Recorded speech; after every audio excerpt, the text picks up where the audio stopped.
Assalomu alaykum aziz podpисчиklarim.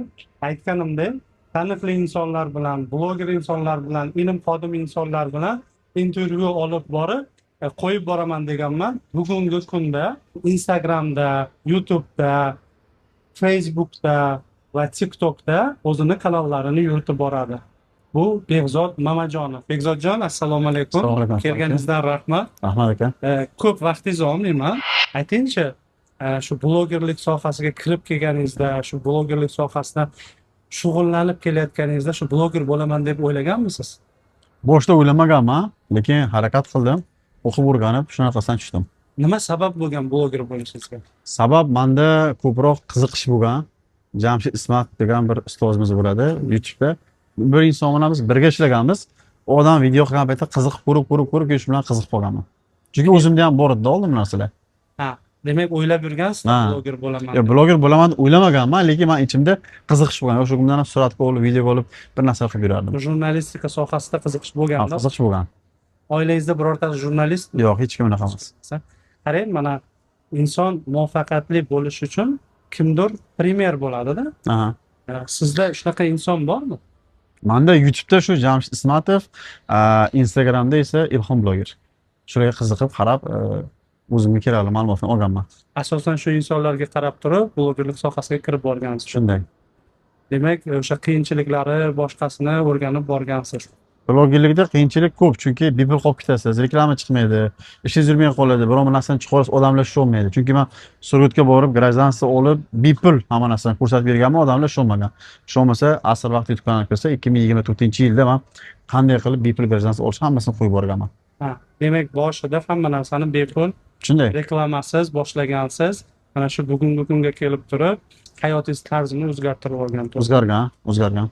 Aytingchi, mana shu blogerlik sohasida umuman har bir sohada ilm olish kerakmi? Ilm обязательно kerak, to'g'risini aytaman. Chunki o'sha vaqtda Jamshid Ismatov aka o'rgating degan vaqtimda Akbar Shoh degan bola bor. O'shanga o'qigan $50 qimmat emas degan. Men 2 marta o'qiganman. Bu nechinchi yil bo'ladi? 2021 oxiri, 22 boshlari. U odamdan darslik sotib oldim, o'rgatdim hamma narsani. Shunaqasidan keyin YouTube'ga to'g'ri video qo'yishni o'rgandim. Danish o'rgangan keta bo'ldim-da. Hozirgi kunda shu jurnalistika sohasiga yoki blogerlik sohasi bo'yicha bir o'qishni maqsad qilib qo'yganmisiz o'zingizga? Endi o'qish planda bor, xudo xolasa endi nasib. Chunki bizni oladigan video oddiy videolarda. Agar o'qib o'rganib bir yaxshi kontent qilsa, masalan, mana Mir naiznak degan programma bor. Butun dunyo ko'radi. Shunga o'xshash O'zbekiston auditoriyasida ham bor bu narsalar. Qilish kerak obязательно. Xudo xolasa. Hozir blogerlik to'g'risida aytdingiz. O'zingizni hayotingizda yoshligingizdami yoki shu hozir nechaga kirdingiz? Qarib 33 ga. 33 yosh davomida, masalan, shu 33 ga bo'lgan davrda sizda bir hayotingizda qiziqarli yoki uyaladigan davr bo'lganmi? Hozir bir eslaganda yaxshi kayfiyat bilan, tabassum bilan eslaydigan holatlar bo'lganmi? Endi eslaydigan bo'lsak, yoshligimda kulgili nima hozirgacha eslab qolaman. O'shamga borganman, ya'ni babushkamga. U vaqt chiroq o'chadi, shu 7, bilmayman 8 shunaqa. Chiroq o'chdan oldin rahmatli bobom aytdilarki, shamni o'rnatib qo'ygan taksga, taksi o'tirgan joy. Ayladimda shu shamni yoqib turib, tomsa suv tomadi. O'tkazib qo'yasiz. Keyin gugutda o'ynadimda, suvga tegizdim, ko'proq yonadi. Shok bo'lgan ekan. Keyin tashladim bu yoqqa, qaramadim. Bir 15 minut o'tdim bilmayman, uy tutab ketdi. Qarasam agar rahmatli buvomni oyoq kiyimlar bitta yonib ketgan. Oyoq kiyim qoldirgan.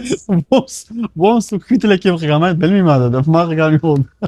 Kalta kiymaslik. Yo'q, kalta yemaganman. Buvom hech shunaqa qattiq gapirganlar yo'q.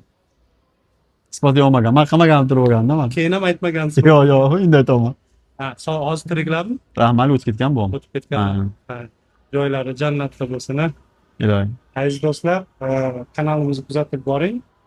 Kim bilan muloqot qilish kerak bo'lsa, aytib o'tsangiz, shu insonlar bilan muloqot qilamiz. Bugungi kunda bizning mehmonimiz Behzod Mamajonov bo'ldi.